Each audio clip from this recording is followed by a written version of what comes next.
15 giorni dopo, il 16 aprile a Roma, Ignis e Simmental, che hanno concluso il campionato a pari punti con 19 vittorie e 3 sconfitte, si affrontano per l'assegnazione dello scudetto. I varesini, maglia chiara, in testa dopo il primo tempo per 34-25, a un certo momento sono raggiunti. Fanno allora scendere in campo l'italo-statunitense Tony Gennari e grazie a un travolgente finale vincono per 74-59.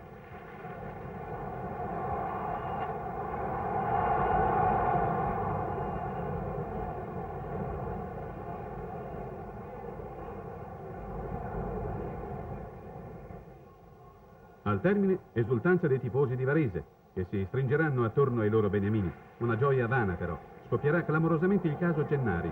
La posizione sportiva dell'atleta verrà giudicata irregolare e vittorie e scudetto saranno assegnati alla squadra milanese.